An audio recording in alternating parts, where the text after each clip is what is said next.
NASDAQ eked out a little bit of a gain, and S&P was off a fraction.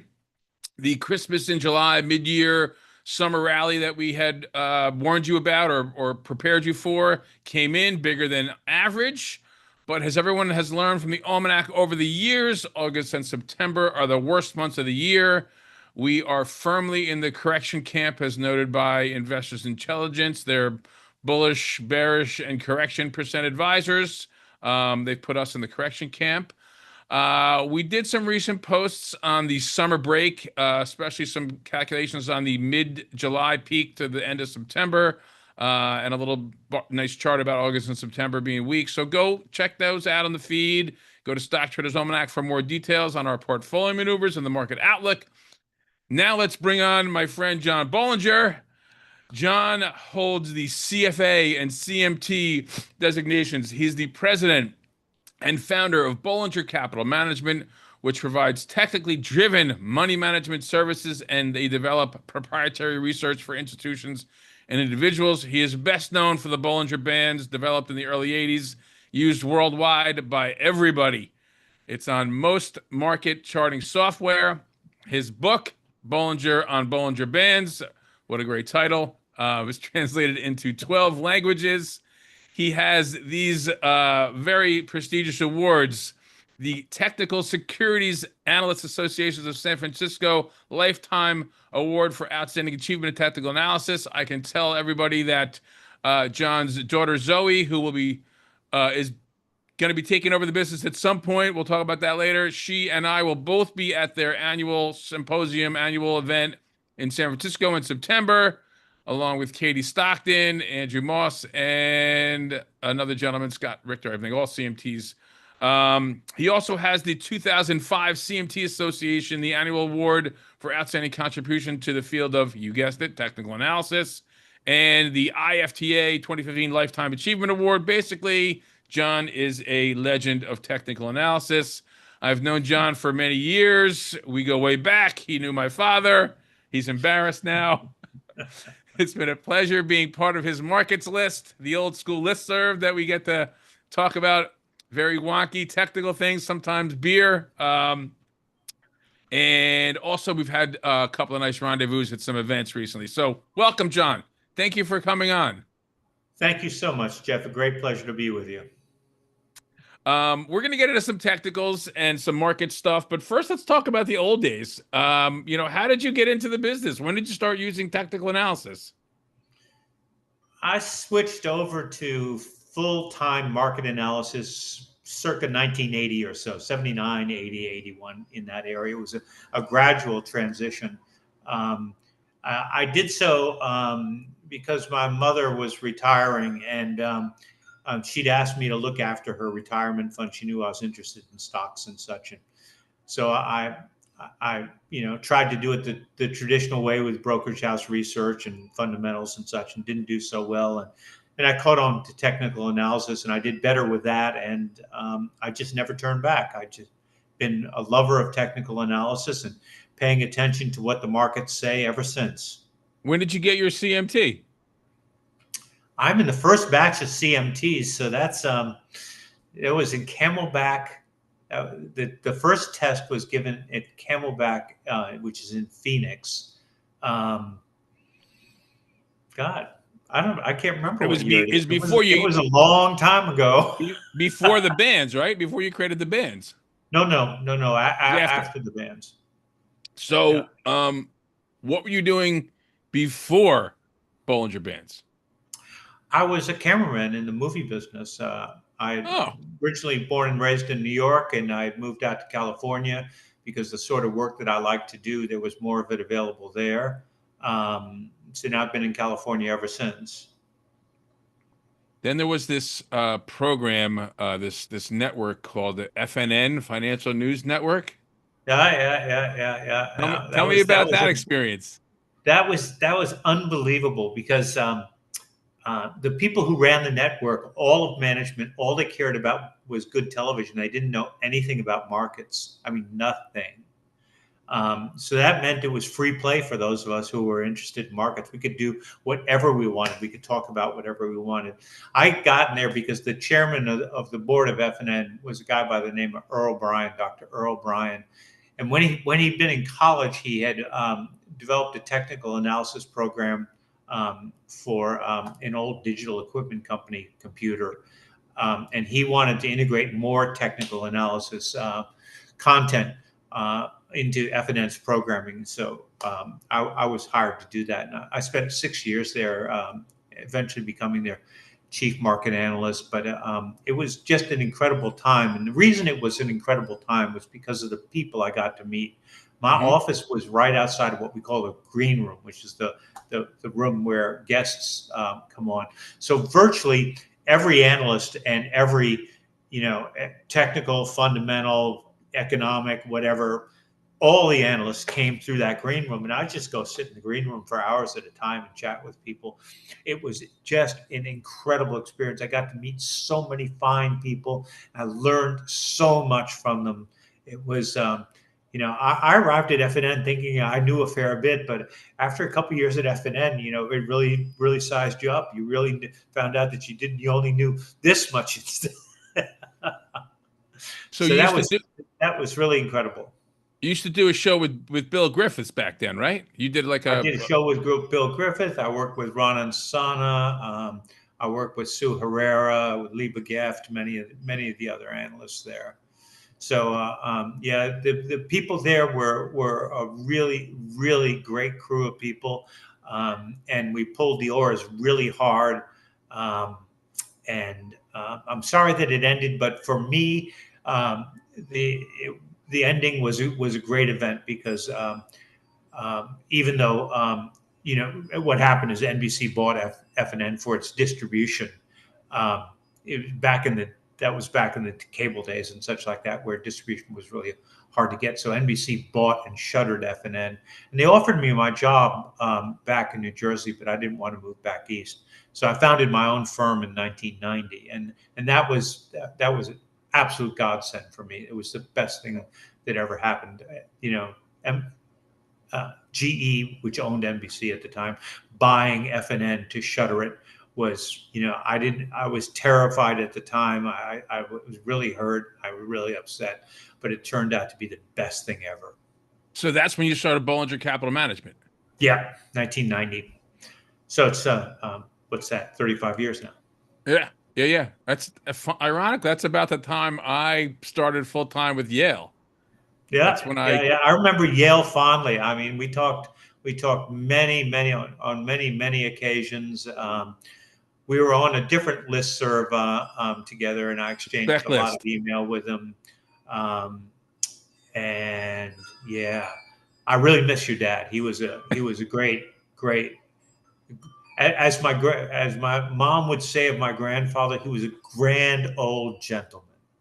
Ah, that's very nice. Very nice. You had a newsletter back then, didn't you? Also, I had a newsletter for many years. I started it actually in '87. Perfect timing, right? Yeah, right at the bottom. I started it in '87, and I continued it probably. I shut it down maybe 8 years ago, something like that. About that time, I dropped a lot of things. I had a number of websites, Equity Trader, Funds Trader, Group Power, and Option Trader, and a couple of others. And I just dropped it all to concentrate on investment management.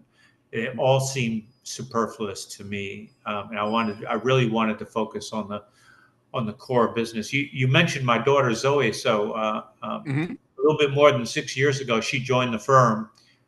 She'd gotten out of college and had a career in international business development, and looked around and thought it was time for a change, and so she came on just sort of to see if she would like it at all. It's very hard to work with your parents and such. So yes, it was. In any case, it worked out really well, and she has just blossomed. I keep saying this, but everybody thinks I'm joshing, but I think she's a better analyst than I am now. Well, she learned from one of the best. So, I tried, but so let's let she's just like watching a rocket take off. awesome. So let's just talk about your process a little bit. I mean, you have a CFA, you have the CMT. Are you using fundamentals and technicals, or I am, but I'm using way more technicals than fundamentals. But I have a real focus on earnings and earnings growth. We're primarily stock pickers, stock selectors. We run portfolios composed primarily of stocks. We do use some ETFs and such, but our real business is stocks. So I focus um, on earnings a lot, and we're interested in companies that have very good long-term track records, and it's sort of a classic, what would be called a relative strength approach, and it works really well for us. In addition, we have some systems that we've been developing. When a couple of years ago, we had that collapse in the 60-40 portfolio that everybody trusted to keep them out of trouble. And everyone was talking about was that it was 50-30-20, 20% alts was what was thrown around back then. Yeah. So we wanted to give people something better than that. So for the past few years, we've been working on developing rigorous systematic approaches to beat the 60-40, but not just beat the 60-40, to try to cut the drawdowns, by half or more. How do you do that? Basically, it's a combination of security selection and market timing. So, I mean, you have this market timing chart pack that comes out weekly, right? Yeah. It's free. It's available on my website, BollingerBands.com. Usually published Saturday mornings. So I mean, I've seen there's a lot in there. What's really in there that you focus on? I mean, it's like a list of 50 different categories. There's like almost 100. Yeah, there are. That's exactly right. There are 50 charts in it. Some cover monetary policy, so it's a pretty wide ranging charts. Some are Bollinger Bands and technical analysis. The first two charts are the charts that that are actually my favorites. The first chart is a chart of the S&P 500 and with Bollinger Bands and percent B, which is an indicator that tells us where we are in relation to the Bollinger Bands. And the second chart is the same chart in terms of price, that is the S&P 500 and Bollinger Bands. And then beneath it is an indicator called bandwidth, which tells us how wide the bands are. But after that, the most of the charts either focus on market sentiment or market breadth. And there's a lot of information in there about market breadth, because we really, when we get those divergences, when breadth starts to sour and stocks continue on up, the risk starts to really, really go up. So we focus a tremendous amount of our effort on market breadth. So by market breadth, what do we mean? We mean the number of stocks advancing on the day versus the number of stocks declining, the volume in the stocks going up on the day versus the volume in the stocks going down on the day, and some classic indicators that are created from them. We've had some discussions recently on the list, on your what I refer to as Bollinger's market list. I think I'm not sure if that's what it's just called, the markets list, but since you took it over, I refer to it as yours. But we've had some discussions on there about breadth and breadth indicators, advanced decline, especially having some getting impacted by the perhaps the less than half the amount of stocks that used to be listed. And I'm wondering if you see that impacting. And I know Tom McClellan has done a couple of adjustments to things. I'm not sure what he does proprietarily, but how has it impacted your market breadth work? So dramatically, as you might imagine. Yeah. So what we've done is we've converted almost everything to a relative basis. In other words, rather than look at the actual physical number of stocks rising versus lowering, we'll look at the ratio. Right. And we'll do that for volume too. And in every phase of our analysis now, we look at new highs versus new lows. So again, we put that into a normalized framework so that we can see what's going on.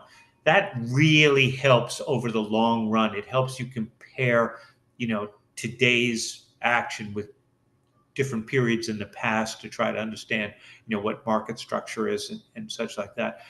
The old way that we used to do it, just using the numbers, the raw numbers when I came into the business, I think that's fraught with trouble now. It just things change. That's all. Yeah. We have to change with the times. I mean, there's like, from what I understand, there's more ETFs than stocks out there now, right? Oh, I don't know. I don't know the exact numbers, but I know But that there's there are a boatload of ETFs floating down that river. so, I mean, you're a stock picker. That's what you do. I mean, what's the comparison? What's your feeling on stocks versus ETFs? I mean, I do some of both. So I do some of both too. I use ETFs where they're appropriate, where it's hard to gain exposure. For instance, if I want emerging markets exposure, I'm probably not going to go out and pick a basket of emerging market stocks. Right. I'm going to use an emerging market ETF. So I'm not stiff-necked about it. But I came up in this business as a stock trader. There were no ETFs. There were no index futures. There were no index funds, right? None of that existed. So the only thing that really existed were stocks and bonds. And I was actually really interested in bonds, and it used to be an important part of our business. But what really captured my interest was stocks. And in those days, it was very expensive to trade stocks. Commissions were very high. Slippage was really big. The bid-ask spread. The market makers were shaving points. Yeah. And so it was very short-term trading that's so popular today. You just couldn't do this. The expenses ate you alive. So we were what we called swing traders, which is quite different than the term that we use today. Swing traders, we went for the big moves, the moves that lasted weeks and months, and would go 10, 20, 40% or more. And we used daily, weekly, and monthly charts. Because the frictional costs of being a very short-term trader were very high. But then very shortly after I came into the business, we first got the S&P 100 and the OEX options on it, and we got the futures on the S&P 500. We got the value line futures on the Kansas City Board of Trade, and then it just all started piling on. When I started, there were, I was very interested in options. We did a lot of work in options, and it was a very small universe. By the middle 80s, the universe had expanded dramatically. There were options on most things that you wanted to see options on. So the tools, the tools that a portfolio manager, you said I was a stock picker. It's true, I'm a stock picker. What really ours, we're really portfolio managers. We pick stocks and put them together into portfolios and run portfolios. The tools that are available to portfolio managers now are incredible. I mean, when I came into business, we didn't even dream of them, right? If you told me that the market would look this way, I would have just said, you're crazy. I mean, back in the day, we all did a lot of stuff by hand. When I first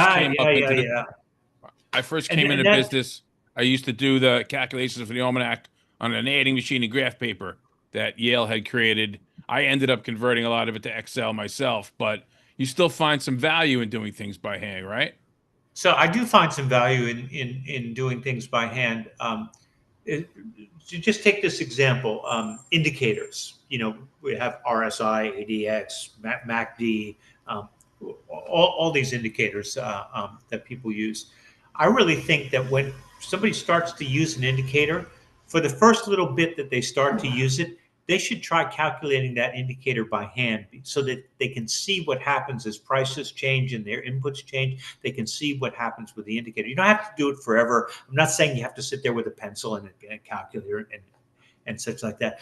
But I think it's really, really important to learn what drives those indicators. And if you just calculate each one by hand for just a short period, you'll find that you understand the indicator much better. And so when you reach a market extreme in which you're stressed to make a decision, You're going to look at those indicators and you're going to know them. They're going to be your friends because you understand them, and they will help you out of that extreme condition. So I think that's really important. I'm not a Luddite saying that you should have the big columnar pads that we used to use and all that. I use computers, and I just like everybody else. But if I start something new, I do it by hand for a little bit to make sure that I understand what's going on. Not even Excel, actually on paper. Yeah, I use a combination of Excel and paper. I'm not again. I'm not a Luddite. I don't think you have to have the pencil and the little pencil sharpener and such. I use technology a lot, and I like technology. Well, you're a programmer too. It sounds like, right? I mean, from what I hear in some of the discussions, you use maybe not quite as much as Craig. I gotta have him on. Craig Johnson at Piper. He's quite a programmer. Yeah. So when I started with computers in the late 70s, you had to program a little bit to use a computer. It just was, and so I learned to program a little bit. And I've kept that skill up over the years, adapting from various languages. I use Python mostly now, but I also know I know all of the platform languages, like the different languages that say TradeStation or TradingView or TrendSpider. Is it Python that you use? Is it my personal choice is Python. I'm a pretty good Python programmer, and I like it. It's so easy. There's a lot of people say you can't time the market, but No. It's simply not true. There's a lot of people that know that they can't time the market, so they assume that if they can't time the market, no one else can. But that's a lie. I believe it, but I mean, no, I'm serious. That's a lie. Your weekly chart pack is called the Market Timing Chart Pack. Yeah, exactly. So tell me why the academics are particularly egregious in this regard. They go through and they pick an indicator and they test it in the way they test it, and if they can't make it to work, they assume that nobody can make it work. Nonsense. All they proved is that they couldn't make it work. Right? That doesn't mean that it can't work. They haven't proved the null hypothesis. All they proved is their own inability. You have to disprove the null hypothesis. That's correct. You know who I learned that from? Our friend, David Aronson. Oh, yeah. Wonderful guy. He put out that book in I think it was 2008, the evidence-based technical analysis. Yeah, and it's a terrific book. It is, and when we picked it as our best book, we had him put the best 6 months through the same paces, and excellent, and it worked. I met him years and years and years ago. He was working at a place called Raden Research, or I don't know. He wasn't working there. Maybe he was consulting with him or something. And anyway, he published a paper at Raden Research on the high-low logic index, and I thought it was a brilliant piece of work, and I've been an admirer ever since. Me too. Since his book, I thought it was great. But let me just get back to, you had made a comment a little while ago about the expansion of the Bollinger Bands. That's one of the things you look at. Your top chart of your own pack is the S&P.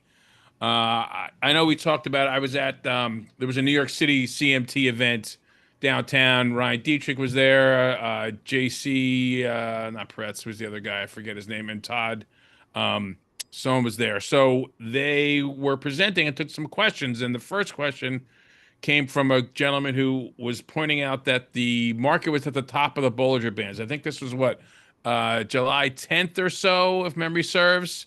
And it was asking, everyone was so bullish and talking about the breakout and the after the Zweig breath thrust and all that stuff.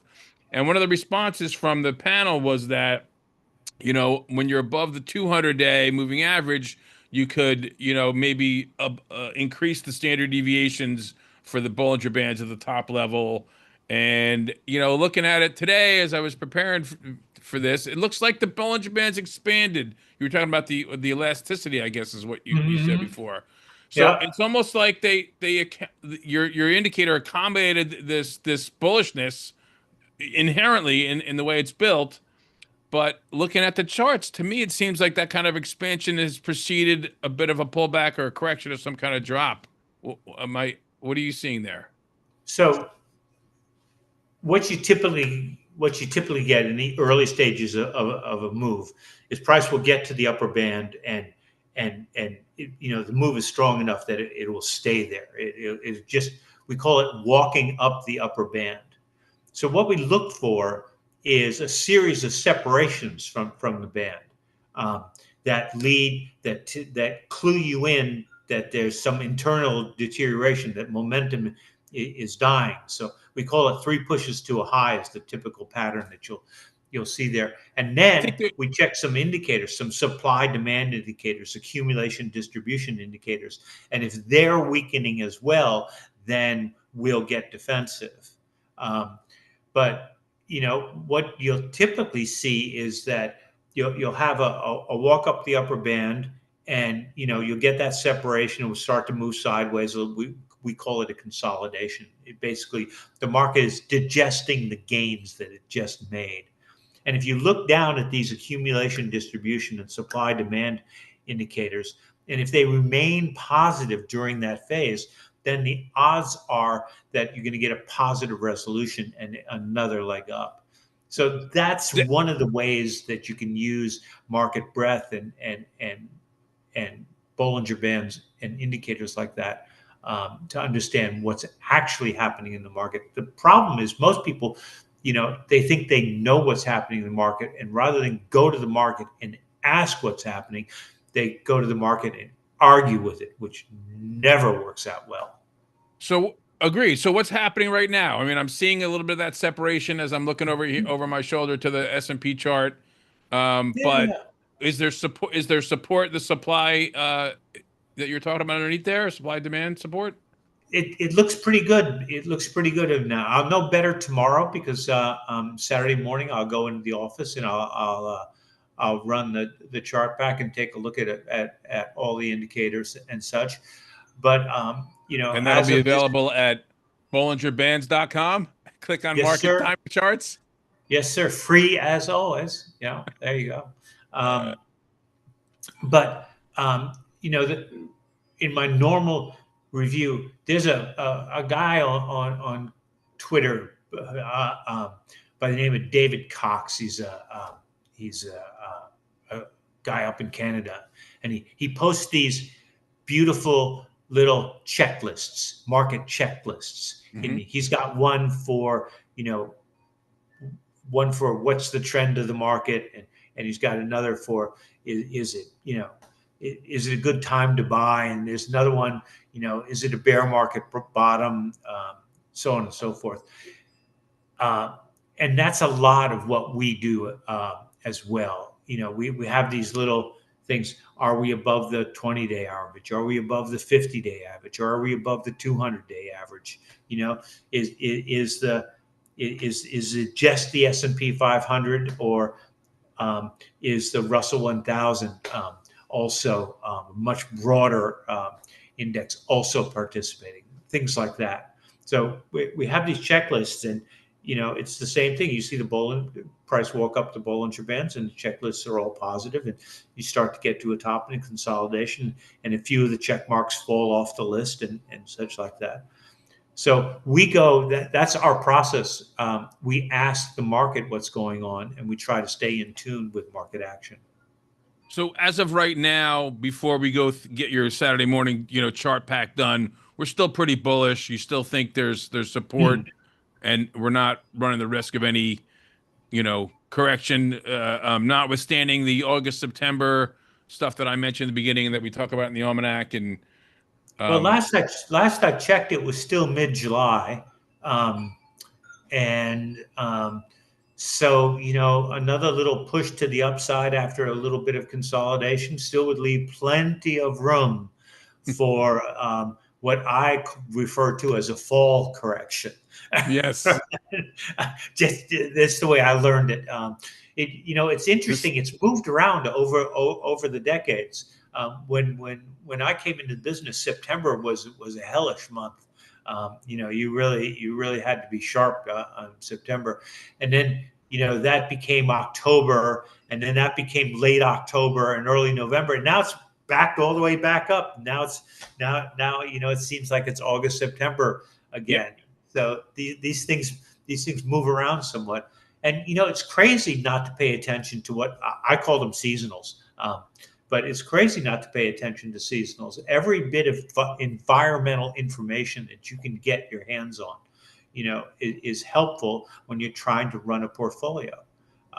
And if you're in a period where the odds of good stock market performance are against you, then I think you ought to be cautious. Yeah, we do too. We're Yeah. already cautious. That's Yale started. Yale was an enormous influence on many people. Getting them to pay attention to this sort of thing. But even he had heroes like Yeah. Dewey and such from the foundation of study of cycles and such. So the history doesn't. It just keeps on going back and such like that. We're all standing on the shoulders of giants. Every generation stands on the shoulders of the next generations. Yeah, I'm standing on the shoulders of him and you guys as well. So I can definitely try to see farther. So, what are some of the indicators that are no longer working? I know you've mentioned trend or the arms index has got some So issues. I'm not convinced that they're no longer working in any way. They're no longer working in the way that we used to interpret them. And I've spent the past couple of weeks actually thinking this through and looking to see where the value is there. So the trend was developed by a guy by the name of Richard Arms. It's often called the Arms Index, and it's a ratio of two ratios. It's advances and declines over up and down volume. Being a ratio of two ratios, it's strangely distributed. A value of 2, which would be is roughly equivalent, a value of 2, which reflects a lot of selling, is roughly equivalent to a value of 0.5, which is the equal and opposite value because it's a ratio-driven calculation. So this is the sort of thing that you have to learn about these indicators, is how, what their distributions are and how they're built. Once you understand that, we can go in and try to make some sense of them. The way that it worked best over a long period was to keep a 10-period average, and we called it an open average, because you calculated the averages of the components first and then calculated the ratio. And that was a fantastic timing tool for many, many, many years, but it hasn't spoken in a long while. So what we have to do is dig into the data and find out how it's speaking now. What timing tools are working for you right now? Short-term timing tools. Oh, I think that the basic market breadth tools are working pretty well. Advances versus declines, up and down volume, such Highs like and that. lows. The new highs and lows, especially new highs and lows. One of the things that we've been exploring is there's this company called Norgate Data out of Australia. Mm-hmm. They produce data for the indices themselves, so you can get advances and declines and up and down volume, such like that, for the S&P 500 or for the Russell 1000 or the Russell 3000. The reason that's so interesting is because all of those indices, those are all operating companies. But if you do it at the exchange level, the NYSE, New York Stock Exchange, or the NASDAQ, there's so many other things in there, ETFs and bond funds and all kinds of other vehicles. So that's another way of looking at, a more modern way of looking at breadth that's very, very helpful. So you're saying the breadth indicators are picking up a lot of funds, and that's a problem, right? Hmm. We always used to use the equity only put call ratio as our the weekly one in Barron's, but that's that's a little different than what people look at on a daily basis. So, I mean, is there a way to get people to have access to that breadth data with equity only that doesn't include ETFs and funds? Oh, it's in the chart back. There It's you go. yeah, we have three versions of it. We have um, indicators based on total CBOE volume, on index only volume, and equity only volume. And that's put call stuff. Right? Yeah, I see that. But Yeah, yeah. what about on the advancing declining equities, not the options? Is that accessible? Yeah, so if you go back a few more pages, go down a few more pages, um, you can see there's a chart for the Russell 3000 and Russell 1000 Yeah. um, that has new highs and new lows and an advanced decline line on them. And And then that if you just go includes the back, stocks. if you go in another couple pages, there's a classic market timing system that I put in there just for fun, but it actually seems to be doing pretty well these days. It was the market timing system that I learned when I started in the business. Which So one? you take the Dow Jones Industrial Average and you compute it using the highs of each stock during the day and the lows of each stock during the day, which is the way it was computed in the old days. Now it's computed in real time, but we didn't have that calculation You mean like in the the old days. theoretical high and low for the day? Yep, the theoretical high and low, exactly. So, and then you put that on a chart with 4.5% trading bands. That's just a moving average shifted up and down by 4.5%. And then underneath it, you plot um, a supply demand indicator like an advanced decline oscillator or an up down volume oscillator. That's been working really well recently. Which It's one chart of is the that? reasons. Hmm? Which one is that? Oh, you! I don't know the number off the top of my head. I'm I know I'm sorry. scrolling through it and trying to find it. It's What's it called? it's maybe 7 or 8 charts from the back. You got investors intelligence in there. There's 2 theoretical Dow charts. Um, that one and one that shows the deviation from the 12-day moving average. All right. Well, we'll have to dig into that. But so we've talked about a bit about, what you look at, what you like, but what are your readings right now? What are you seeing for the second half? What are these indicators telling you right now about the market? How are you positioned? Well, we're still fully invested, or as fully invested as we have been this cycle. We when we started to get the disruptions early in the year, we raised some cash as a buffer, and we more or less stayed there. We've varied around it a little bit, so we're fully invested for this this cycle, as I say, which is way less than fully invested, but. Can you We give me do a again. We percentage? do everything on a relative basis, um, because we just haven't seen any deterioration yet. Um, but when we start to see some deterioration, we expect, like you expect, that we'll probably get a correction this fall. Um, but with the giant market disruption that we had earlier in the year, that may have thrown things way out of whack. Hmm. Um, Kind of like I just COVID. don't. I just don't know. But sometimes when you get disruptions like that, the normal order of things going forward gets disrupted. Like what we Uh, had in 2020 with COVID, right? Yeah. yeah, yeah, exactly. So we had the COVID crash, we had the tariff crash, um, and things just aren't normal after them. Isn't to say they can't be normal, but you need to be on the alert for things being different. So I think there's still a good probability of a correction. I think we're still in a bull market. Um, one of the charts in that chart pack presents a version of the Dow theory.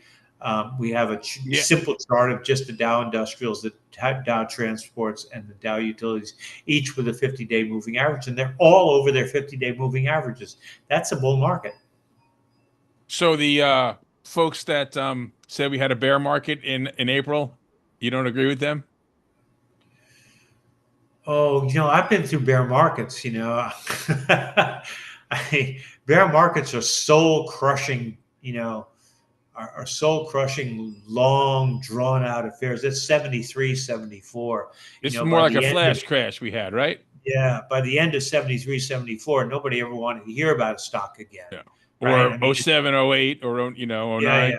It took people a decade to come back. Right. I But mean, there's been other shorter bear markets. I mean, COVID yeah, was a yeah, bear yeah, market. yeah, yeah. So I wouldn't class it. Long-term capital, I would 1998. class the Trump as a super correction or something.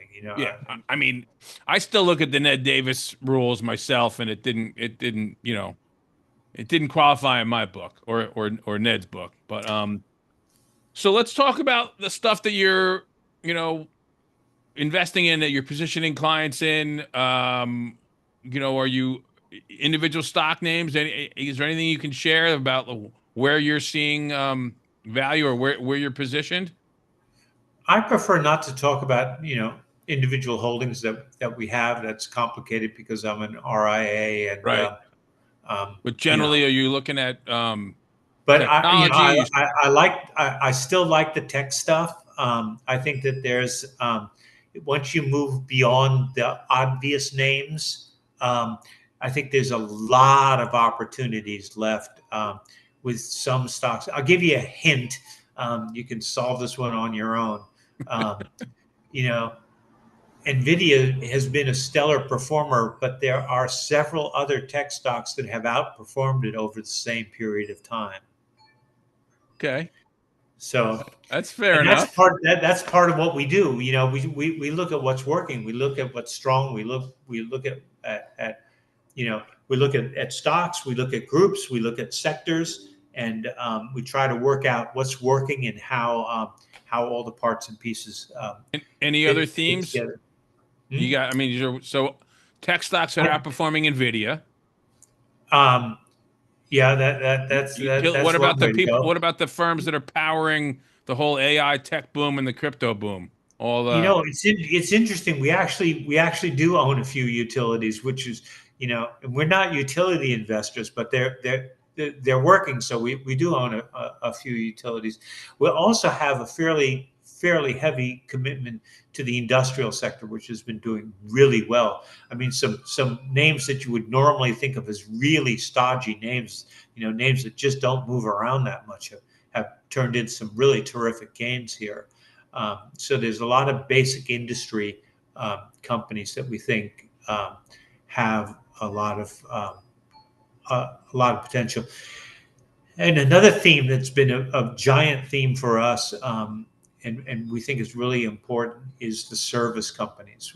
These companies, they're just doing really, really well. what And kind of as services? things, almost anything, whether it's in the tech world, or whether it's, companies that help restaurants by delivering food, or help, you know help, uh,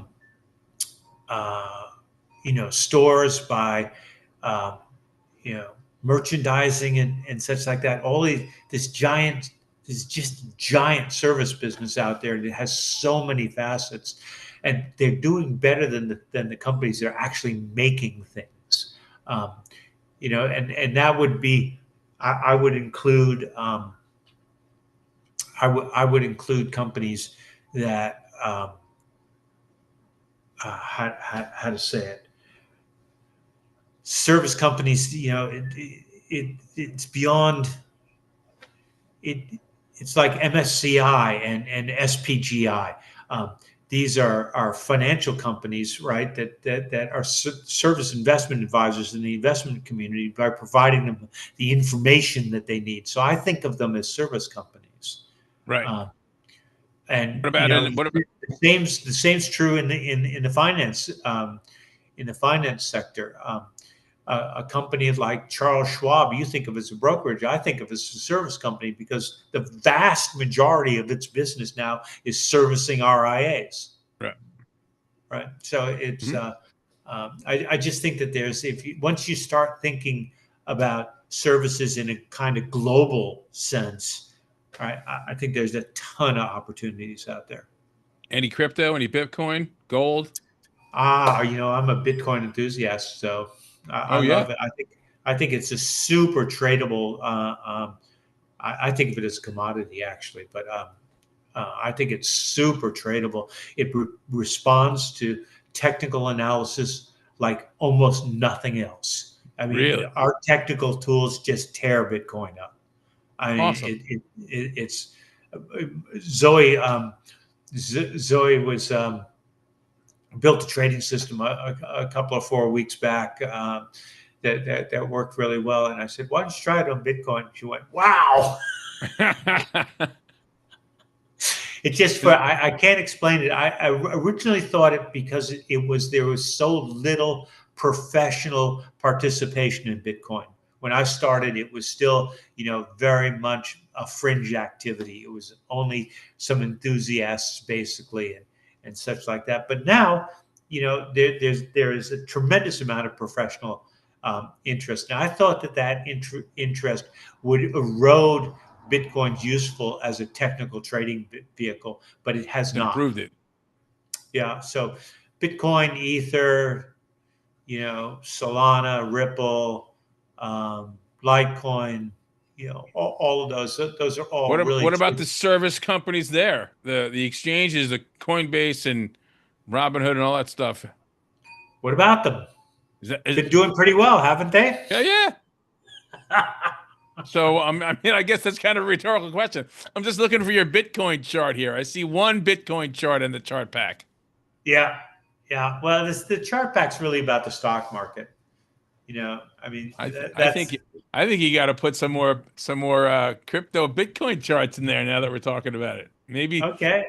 I'll take it under advisement. All right. I have been looking for some suggestions for the chart pack, but Well, that just kind of happened. I mean, more crypto. Mr. Hirsch said more crypto.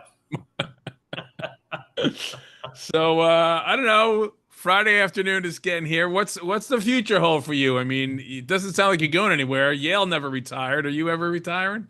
No, I Nah. I I now leave work earlier than I used to, and I typically work from home a day a week, which I really like. Today's that day. Hmm. You can see my living room behind me. Super. Um, so that's working out really well, um, and I'm happy as a camper. Honestly, yeah, Yale never retired. I don't think I will either. It's why would I give up what I love? Yeah, I'm I with you. mean, yeah. We can do what we do from wherever we are. Yeah, yeah. That's the fantastic part about it. That has freed my has freed me in a way that is incredible. Now have everything set up on a laptop, and even so I can travel. I can work from any place in the world. There's always good connections available if you look around a little bit, and this stuff is so good now. Even if my laptop were to explode and die, I could just walk into a store and buy another laptop and be back in business in an hour. Take everything off the cloud, right? Right? It's incredible, right? What's happened? Technology, these companies, just to name a few, like TrendSpider and TradingView and Hmm. such like that. They have put analytical power on the web available to everybody for such reasonable cost. Um, it's like a dream come true. They're doing so well. It's genuinely incredible. And the exchanges, man. I mean the exchanges working with the brokers and the brokers, I can trade from anywhere now, completely secure. I don't have to worry about anything. If we fire up a VPN and wow, it's just incredible. I'm I'm getting ready to next week. I'm going to go down to Brazil XP is doing their 15th annual conference in Sao Paulo. All I do is pack up a laptop and throw it in a backpack and go. And I get there and log on to the Wi-Fi, and there I am, just like I was in the office. It's amazing. And now I can conference with everybody in the office, via Zoom like this, right? Yeah. So you can see people and all that. I'll never forget, in the beginning, many years ago, my daughter took a gap year between high school and college. Mm-hmm. And she moved to China. She lived in Shanghai for a year, lived with a Chinese family, learned Mandarin and taught English. We initially, we still had a little communication app, and we started texting back and forth.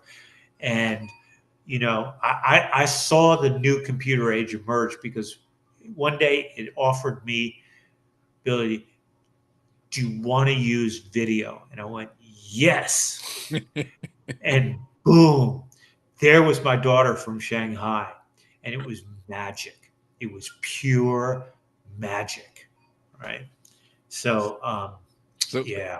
So when does she take over the reins, or does she already do that? She's already a principal in the company, so it's in process. Is she CEO now, or soon to be? Well, I'm still the CEO, but I'm sure I'll be dethroned sometime soon.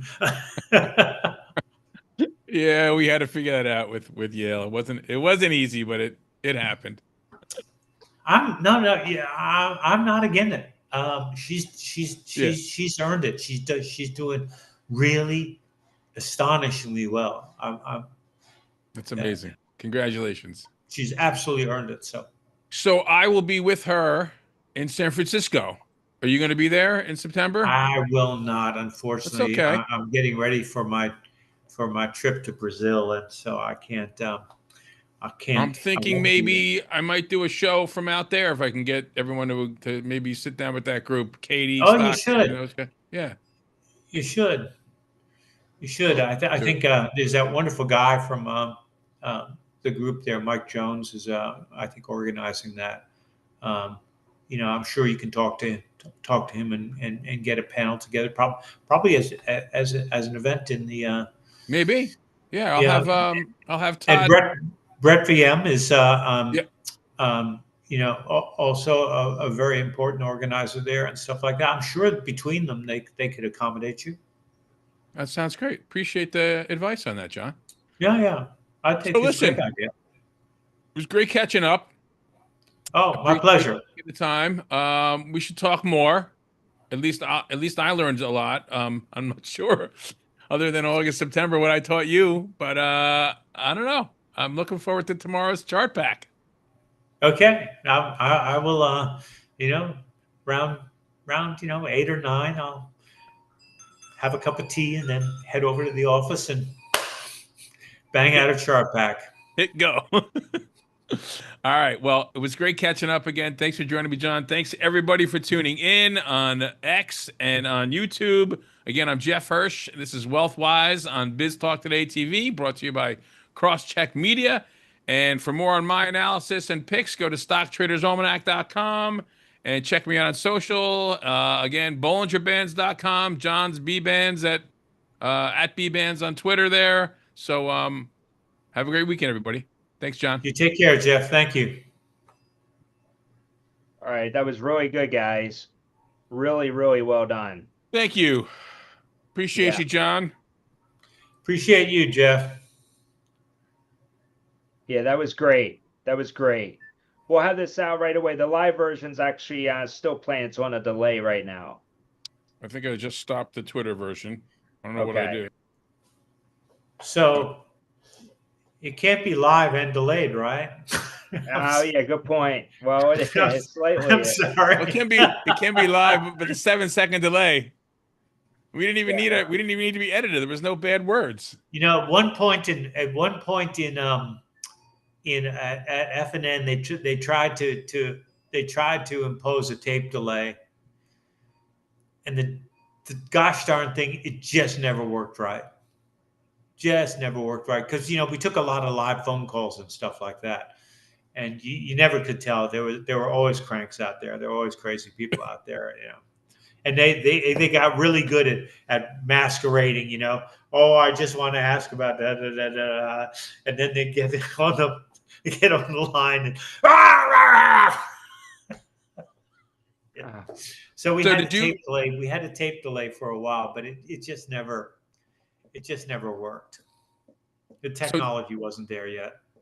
Todd, did you hear what John was saying about us probably being able to do this from San Francisco? Yes, I did. And So we're going to make it happen. We'll reach out to them next week. I guess that's it, man. I don't know. Sock it to him. Peace. One love. Absolutely. One love. There you go. All right, John. You all take care now. You hear? You too, We'll see you John. soon. We'll talk soon. Thank you so much. My pleasure. Totally my pleasure. Take care, Todd. All right, take care. We'll talk soon. Thank you.